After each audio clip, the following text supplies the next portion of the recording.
Bonjour et bienvenue dans Faut pas croire. On les disait dépolitisés, sans idéaux, obnubilés par leur image sur les réseaux sociaux. Eh bien, les jeunes prouvent aujourd'hui tout le contraire. Depuis janvier, ils se mobilisent pour réclamer l'état d'urgence climatique et pour secouer vigoureusement les politiques. Peu à peu, cette génération climat s'organise. Mais quel sera son impact sur les générations qui sont aujourd'hui au pouvoir et peut-elle changer la société? On ouvre un débat intergénérationnel aujourd'hui dans Faut pas croire, juste après ça. Oh putain, oh putain. Éboulements, inondations, incendies, ouragans, sécheresses, le changement climatique entraîne son lot de cataclysmes dont l'homme commence à prendre la mesure. Mais le changement climatique provoque aussi d'autres bouleversements politiques et sociaux. Qui aurait pu prévoir, il y a quelques semaines encore, que les rues de grandes villes européennes comme Bruxelles, Stuttgart ou La Haye seraient envahies de jeunes qu'on imaginait sagement abêtis devant leurs tablettes? La Suisse aussi se mobilise. Le 18 janvier dernier, 22 000 jeunes sèchent les cours pour défendre le climat. Mobilisés en moins de 2 semaines, sans patronage politique ou associatif, ils font entendre leurs revendications, mais surtout leurs préoccupations pour l'avenir de la planète, leur avenir. Il est temps de mettre l'état d'urgence climatique en Suisse. Il faut faire voir qu'on est sérieux. Aussi sérieux que s'il n'y a pas de planète, il n'y a pas besoin d'études. Nous pensons que les politiciens sont restés quelque part figés et congelés. Ils n'ont pas le courage d'agir et nous ne pouvons pas les laisser faire. On est plus chaud, plus chaud, plus chaud que le climat, on est plus chaud. 2 semaines plus tard, nouvelle manifestation, un samedi cette fois. 40 000 personnes investissent les rues de 15 villes suisses. Les jeunes, non seulement ont pris sur leur congé pour descendre dans la rue, mais ils ont embarqué avec eux une partie des adultes, dont même un prix Nobel. Le changement, c'est vous, les jeunes. La génération climat a trouvé son icône, Greta Thunberg, 16 ans. Depuis plusieurs mois, la jeune Suédoise fait la grève de l'école pour le climat, tous les vendredis, assise seule devant le Parlement de son pays. Elle profite de sa notoriété pour remonter les bretelles aux grands de ce monde, comme en janvier dernier au Forum économique mondial de Davos. Greta parle cash, son constat est sans appel, les angoisses face à l'avenir profondes. C'est blanc ou noir. Il n'y a pas de zone grise quand on parle de survie. Je ne veux pas de votre espoir. Je ne veux pas que vous ayez de l'espoir. Je veux que vous paniquiez. Je veux que vous ressentiez la peur que je ressens tous les jours. Et je veux que vous agissiez.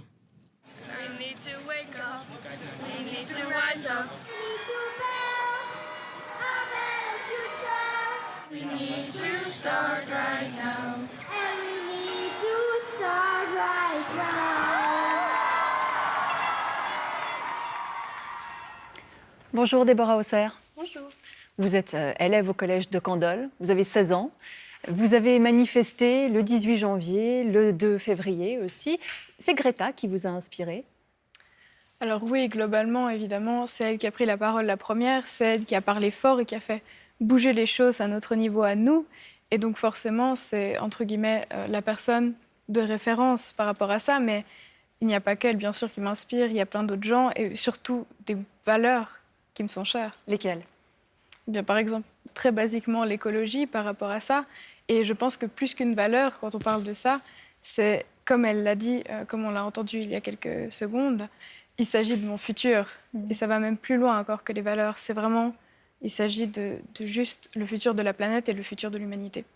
Et donc, ce qui vous a motivé à descendre dans la rue, c'est la peur dont parle aussi Greta, quelque part?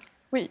Alors, évidemment, la peur comme motivation première, mais pas seulement. On a quand même l'espoir de réussir à changer les choses. Et même si la peur est, entre guillemets, l'émotion qui nous fait avancer et qui nous force à prendre la parole, à faire des choses, à agir concrètement, c'est pas la seule chose non plus qui nous fait descendre dans la rue pour parler de ça. On va revenir sur toutes vos motivations. J'accueille aussi Olivier Filleul. Bonjour. Bonjour. Vous êtes professeur de sociologie politique à l'Université de Lausanne, spécialiste des mouvements sociaux. Alors, je disais en introduction, on pensait que ces jeunes ne se préoccupaient que de leur nombril, un peu comme le reste de la société d'ailleurs, c'est peut-être pas réservé aux jeunes. Est-ce que ce mouvement, cette mobilisation, ça vous a surpris? Alors oui et non. Surpris, bien sûr, parce qu'on ne peut jamais prévoir des mouvements de cette nature. C'est donc tout à fait une surprise et on ne pouvait pas du tout imaginer que ça prenne une telle forme, que ça prenne aussi autant d'ampleur aussi rapidement. Et en même temps, non, parce que c'est typiquement une forme de mobilisation qui apparaît comme spontanée, non organisée par des partis, des associations, des syndicats, qui passe par le biais des réseaux sociaux, qui permet donc justement d'éviter ce type de mode d'organisation. Et là, c'est quelque chose qui est d'une certaine manière, qui rentre dans une certaine routine. On a le mouvement des Gilets jaunes en France qui n'est pas du tout de même nature, mais qui a aussi démarré de la même manière. Et donc, je ne suis pas surpris sur le mode d'éruption, mais je suis surpris, et c'est une divine surprise, par la mobilisation elle-même et par ce qu'elle porte. Oui, c'est quoi alors peut-être la particularité de ce mouvement par rapport, par exemple, aux Gilets jaunes? C'est un mouvement de jeunesse. De très jeunes gens, comme on l'a vu dans le reportage, pour une part. Et puis, il me semble, moi, qu'il y a une chose qui est très intéressante dans ce mouvement, c'est finalement la manière dont il s'exprime. C'est-à-dire que c'est à la fois une rhétorique de l'urgence, et ça a été dit aussi beaucoup de fois, c'est très efficace. Une rhétorique de l'urgence, c'est maintenant et pas demain, et une rhétorique aussi du shaming, de faire honte. De la honte, oui. Voilà. Et ça ressemble beaucoup à des modes de mobilisation qu'on a connus dans les années 90, autour du sida, par exemple, où la rhétorique de l'urgence, associée à une rhétorique qui vise à désigner des responsables, c'est vous le responsable, c'est vous qui nous faites mourir, etc., qui est très efficace d'un point de vue rhétorique. Et ça, c'est, je pense, c'est une des explications, me semble-t-il, avec d'autres, bien sûr, du succès de cette mobilisation, et aussi de l'inconfort, du malaise, on en reparlera sans doute, de ceux qui reçoivent ce message. Donc à la fois du public, les parents, les spectateurs devant leur télévision, et les hommes politiques. C'est très difficile de gérer ça. Bonjour Marco Vanotti. Bonjour. Vous êtes psychiatre, spécialiste de thérapie familiale systémique. Alors, on peut se demander pourquoi on a invité un psychiatre sur ce plateau. On y reviendra, mais j'aimerais d'abord avoir votre réaction à cette mobilisation. Vous, qu'est-ce que ça vous inspire? Ça m'inspire quelque chose de l'ordre d'une conviction déjà préexistante. Et la conviction est la suivante.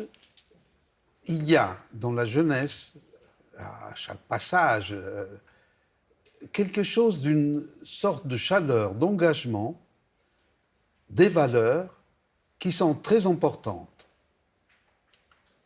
Il y a quelque chose de l'ordre de la solidarité.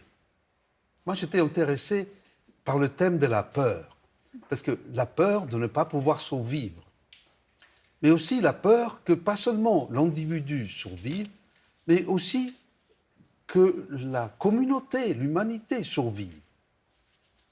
Et c'est quelque chose de l'ordre de la réparation de l'injustice.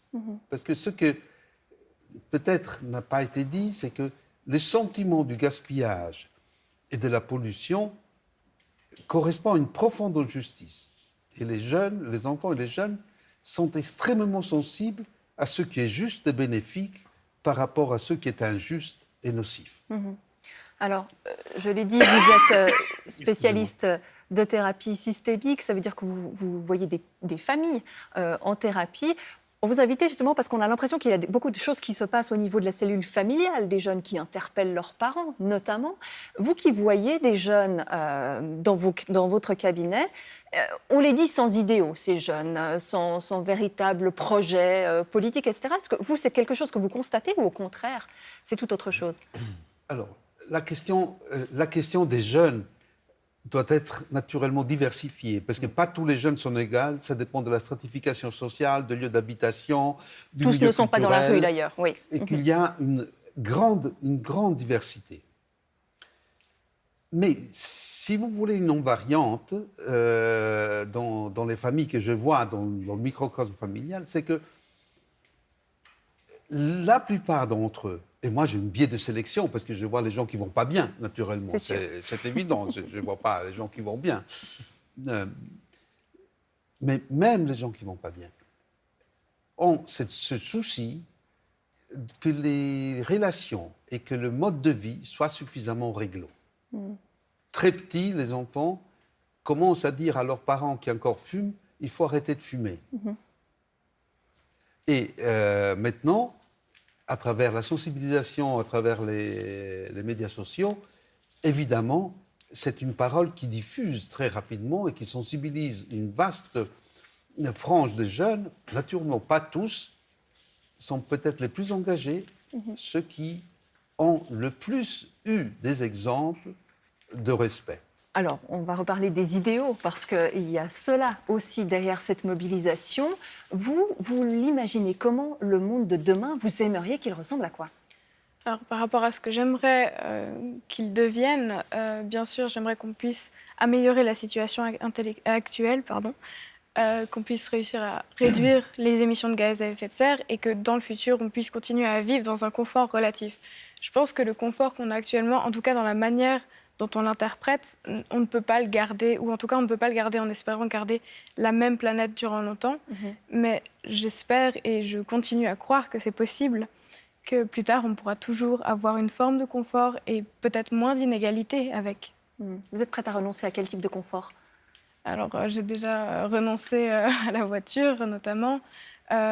J'essaie de réduire mon alimentation carnée. D'adapter mes modes de consommation, de faire plus attention à où on consomme, comment on consomme. Donc c'est quelque chose que vous faites dans votre quotidien, vous l'avez déjà implémenté. C'est intéressant parce que dans ces mouvements dans différentes villes de Suisse, il y a une organisation qui commence à se mettre en place, il y a des assemblées générales, ça discute beaucoup sur des groupes WhatsApp notamment. Et alors là, on parle beaucoup d'idéaux et d'idéologie. On parle d'anarchisme, de communisme, d'antispécisme, enfin on cherche, j'ai l'impression, une forme et un rattachement philosophico-politique à donner à ce mouvement-là.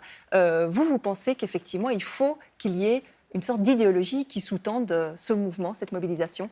Alors je crois qu'en l'occurrence, on cherche surtout des solutions parce qu'il faut trouver un système, un modèle de système dans lequel l'écologie telle qu'on la conçoit est viable.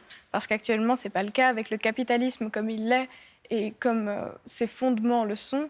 Ce n'est pas possible en fait de réduire vraiment drastiquement pour vraiment améliorer les choses, notre consommation. Donc je pense surtout qu'on essaie de trouver un modèle qui puisse fonctionner avec ça. Oui, c'est intéressant, Olivier Filleul, parce qu'on dit que ce mouvement est apolitique, non partisan en tout cas, mais on va quand même chercher des modèles existants.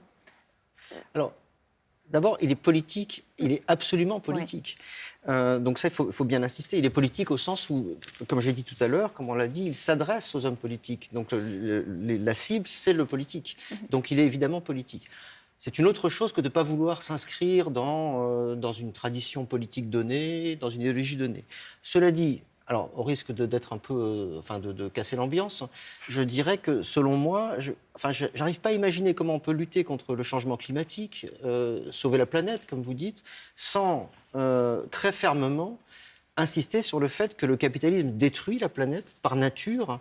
De même qu'il me paraît difficile de ne pas associer cette lutte à quelque chose qu'on pourrait appeler, c'est plus un terme à la mode, mais le tiers-mondisme. C'est-à-dire qu'en gros, tout simplement pour dire que les problèmes qui se posent à nous dans nos pays développés se posent de manière très différente dans des pays d'Afrique, dans des pays pauvres, où les gens ne sont pas du tout à un stade, ni la jeunesse ni les plus âgés, ne sont pas du tout à un stade où ils se posent les questions que nous nous posons, parce qu'ils sont encore à un stade où ils n'ont pas accès aux choses les plus basiques.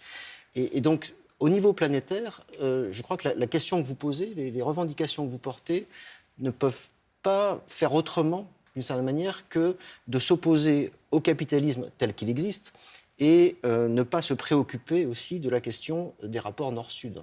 Mais c'est bien ce que fait le mouvement d'ailleurs, de s'opposer au capitalisme. Oui. C'est justement c'est ce qui est beaucoup dit, et même si ce n'est pas affiché dans les revendications publiques, c'est quelque chose qu'on entend beaucoup au sein des partisans eux-mêmes, au sein des gens qui participent à ces manifestations. C'est d'ailleurs sur les pancartes, je pense que ça constitue un bon quart des pancartes, les remarques au capitalisme. Mais Olivier Fiallo, vous êtes un spécialiste de mai 68, notamment. Est-ce qu'on vit une sorte de miroir inversé par rapport à 68 ? C'est-à-dire qu'il est interdit d'interdire, moins de règles, faire voler en éclats une certaine morale conservatrice. Aujourd'hui, c'est il nous faut des règles parce que sinon, on va dans le mur. Alors, je n'opposerai pas ce mouvement à 68, c'est tellement différent. Il y a déjà une différence essentielle, c'est que mai 68, en tant qu'événement majeur, est un événement qui ne concerne pas que la jeunesse. Il ne faut pas retenir que l'aspect mobilisation de la jeunesse de 68. 68, sans les grèves ouvrières, on n'en parlerait plus. D'une part. D'autre part, la jeunesse qui se mobilise en 68 et dans les années qui suivent, c'est une jeunesse étudiante qui a passé entre 16 au plus jeune et 30 ans. Ici, on est sur des mobilisations de catégories d'âge plus jeunes. Hein. Oui. Et c'est aussi une des forces du mouvement, parce que quand vous avez en face de vous quelqu'un de 20-25 ans, c'est un jeune adulte. C'est bien autre chose que d'avoir quelqu'un de 16 ans ou quelqu'un de 12 ans qui vous dit... On revient à la question du shaming. C'est-à-dire que là, vraiment, c'est assez différent. Après, sur la question de l'idée que dans le mouvement contemporain, il y aura la revendication de normes, la revendication de règles, alors qu'en 68, il s'agissait de se débarrasser des règles et des normes. Oui, on peut dire ça, mais c'est comment dire... je ne suis pas sûr qu'on pourrait poursuivre très longtemps l'opposition. Parce qu'en 68, il y avait aussi la demande de nouvelles règles. C'est vrai. D'une certaine manière. Mais Déborah Hausser, vous êtes d'accord ? Est-ce que vous demandez effectivement plus de règles, quitte à renoncer à certaines libertés ? Vous êtes prêts à ça, les jeunes dans ce mouvement ?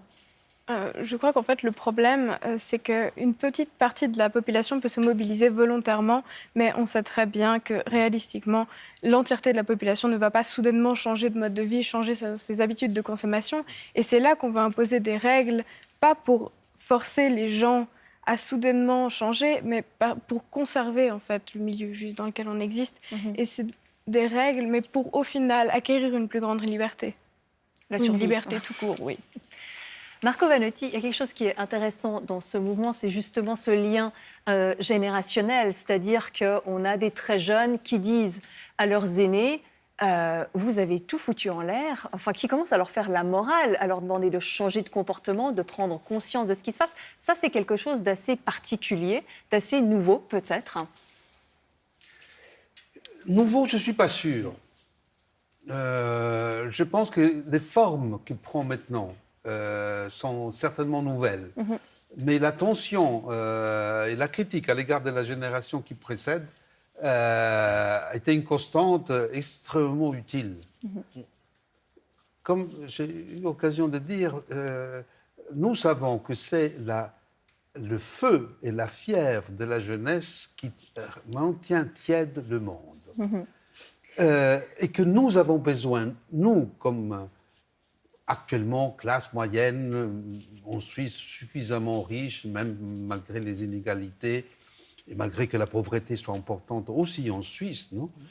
Mais nous avons besoin de prendre et coopérer avec les jeunes et mettons à disposition du mouvement idéal et exigeant des jeunes quelque chose de notre compétence à la fois politique et de création.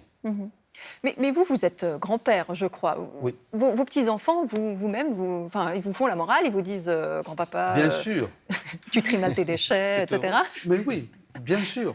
Vous le prenez bien. Et quelquefois avec délicatesse, quelquefois pas autant de délicatesse que je pourrais souhaiter. Mais ils ont raison. Ils ont raison parce que quand des jeunes nous interpellent, nous avons une responsabilité majeure de le répondre d'une manière correcte. Déborah Hausser, vous avez dit tout à l'heure, vous avez renoncé à la voiture. En fait, vous avez fait renoncer votre maman à la voiture, c'est juste ? Oui. Comment vous avez fait ça ? Par un concours de circonstances, la voiture s'est retrouvée à la casse. Et en fait, après plusieurs discussions avec ma mère, après des échanges d'arguments assez longs, on en est arrivé à la conclusion que c'était plus bénéfique pour nous de prendre 2 vélos électriques qui coûtent en fait moins qu'une voiture, plutôt que de reprendre une voiture et que c'était bénéfique de tout point de vue. En fait. Mais comment vous avez fait ? Enfin, concrètement, vous avez fait une liste des pour et des contre, puis vous l'avez dit ? Oui, et puis on en a parlé durant longtemps à table, tous les soirs. D'accord, donc c'était un travail de longue haleine. Oui, mais elle est déjà très sensibilisée à la question, donc on peut plus lui rappeler des valeurs qu'elle avait déjà. D'accord. Olivier Filleul, je vous voyais opiner du chef, effectivement, cette influence des enfants sur les parents. Alors, c'est quelque chose. Alors, je suis tout à fait d'accord. C'est sans doute pas quelque chose de nouveau. C'est quelque chose qui est peut-être plus visible là dans ce mouvement dont on parle, qui prend des formes particulières. Mais c'est quelque chose qui est sans doute permanent dans les relations entre parents et enfants, plus ou moins selon les modes d'éducation. Et ce qui est intéressant, c'est qu'en sociologie, c'est quelque chose qu'on a très très peu étudié. Mais vraiment très peu. On travaille beaucoup sur la socialisation politique, donc ce que les parents font aux enfants, ou la société fait aux enfants, comment les enfants intériorisent la société. Mais alors, la question de savoir ce que les enfants font aux parents, donc la socialisation des parents par les enfants, c'est une sorte de trou noir de l'analyse sociologique. On sait peu de choses. Il y a des travaux contemporains qui portent là-dessus, mais on sait très très peu de choses. Par exemple, je vous donne juste un exemple. Il y a quelques années aux États-Unis, il y avait eu une très grande grève nationale des travailleurs migrants hispaniques pour... donc, tout le monde s'est arrêté de travailler pendant une journée, donc ça a mis le pays dans le silence pendant une journée pour attirer l'attention sur la question, sur les revendications. Et à l'occasion de ce mouvement, de cette mobilisation, c'est les jeunes, donc les enfants des travailleurs immigrés et illégaux qui avaient lancé ce mouvement-là. Et c'est dans les années suivantes que les parents s'y sont mis, c'est-à-dire se sont mobilisés. Donc c'est les enfants qui ont poussé les parents à se mobiliser en leur montrant que c'était efficace, parce que les parents étaient démunis de ce point de vue-là. Voilà. Donc on a plusieurs exemples comme ça où les enfants poussent leurs parents à transformer leur perception du monde et aussi leur mode d'action. Et c'est ce qui est en train de se passer aujourd'hui. Je vais vous en donner d'autres d'exemples, alors, parce qu'on a vu évidemment Greta Thunberg, qui est une des figures de proue de ce mouvement et qui a une influence sur les adultes, au WEF notamment. Mais il y en a d'autres qui, à travers l'histoire, se sont mobilisés pour des causes. Je vous propose 3 exemples et puis on en parle juste après. En 1982, en pleine guerre froide, Samantha Smith, une jeune Américaine de 10 ans, envoie une lettre à Yuri Andropov, alors secrétaire général du Parti communiste de l'Union soviétique. Elle s'inquiète d'un éventuel conflit entre l'URSS et les États-Unis.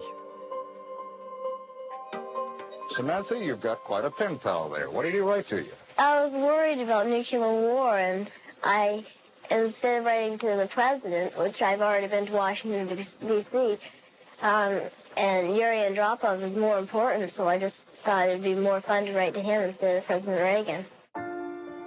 Contre toute attente, Andropov lui répond et l'invite en URSS. L'affaire fait la une des médias de part et d'autre du rideau de fer. Mais Samantha ne profitera pas longtemps de ce rôle d'ambassadrice pour la paix. 3 ans plus tard, elle décède dans un accident d'avion. Rio, juin 1992.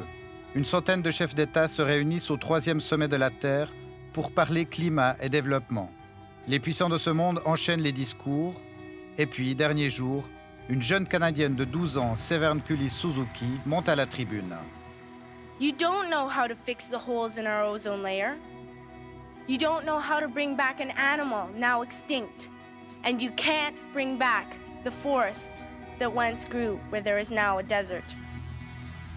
If you don't know how to fix it, please stop breaking it.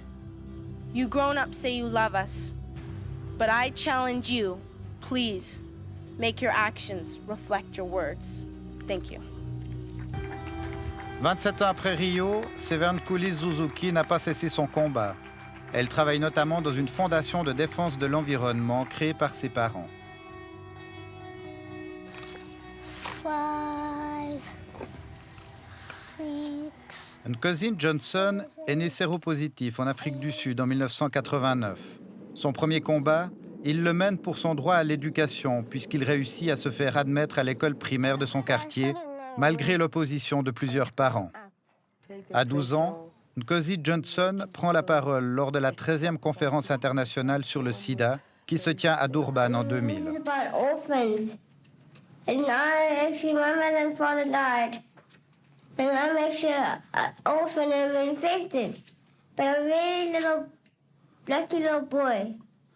That I'm living with a foster family, but I'm strong and healthy. Nkosi Johnson meurt une année après. Il devient le symbole de la lutte contre les discriminations envers les personnes atteintes du sida.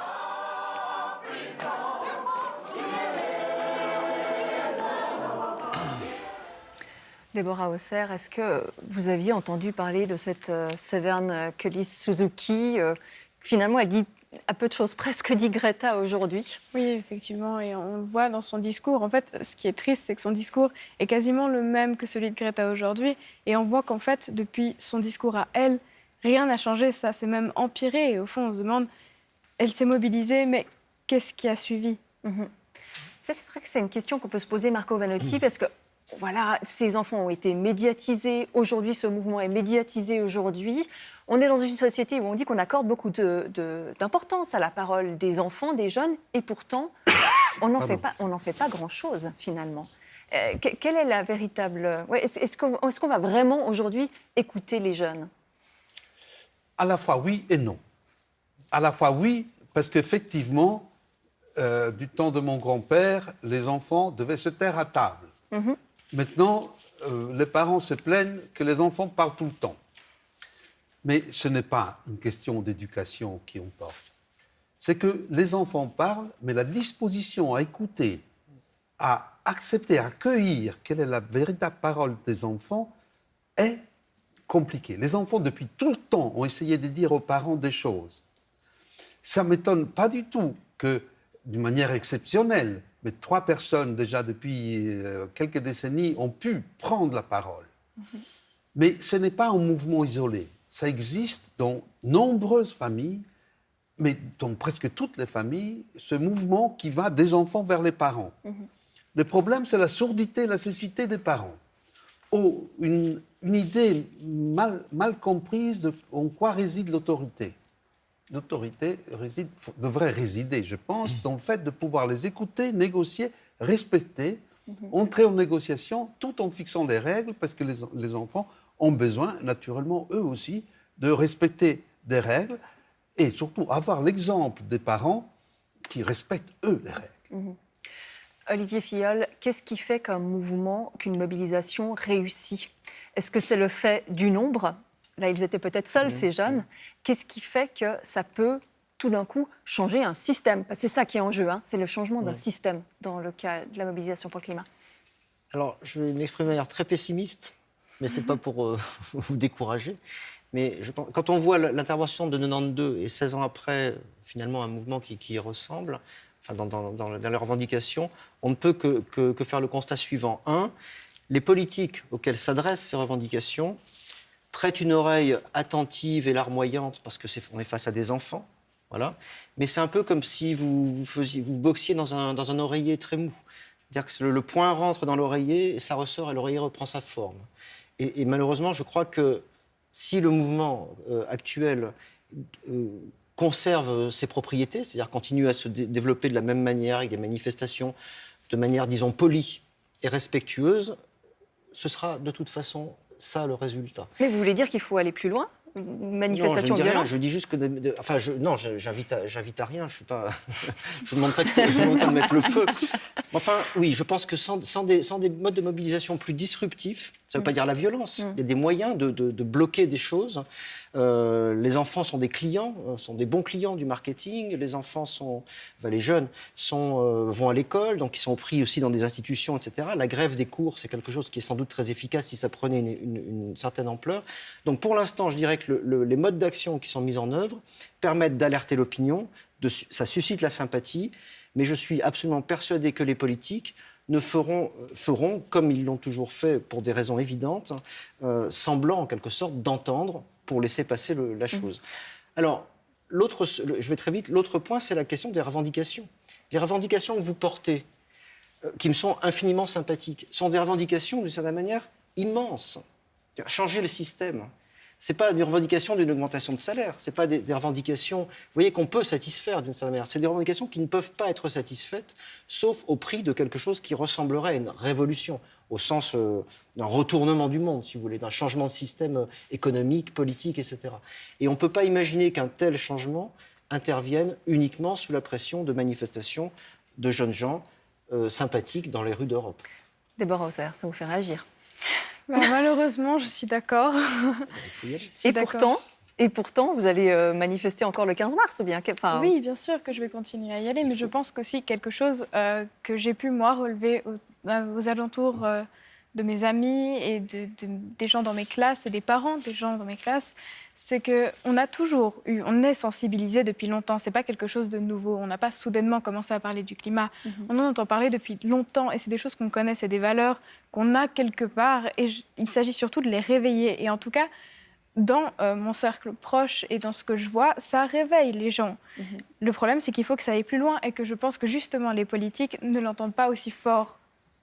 Marco Vanotti, je vais terminer avec vous et puis on va être très bref parce que le temps est compté. Changer le système, vous agissez sur les systèmes familiaux. Est-ce que c'est possible de changer un système sociétal? Alors, moi j'y crois. Ce ne sont pas des changements dus par un groupe de personnes bien intentionnées, mais c'est quelque chose, sont des voix discordantes qui l'emportent de maintenir très haute. Mais je pense que nous, adultes, nous avons une responsabilité d'écouter. Merci beaucoup. Merci à tous les trois d'avoir participé à cette émission. Et si vous souhaitez y réagir, vous pouvez nous écrire à l'adresse fautpascroire@rts.ch ou alors poster un message sur notre page Facebook.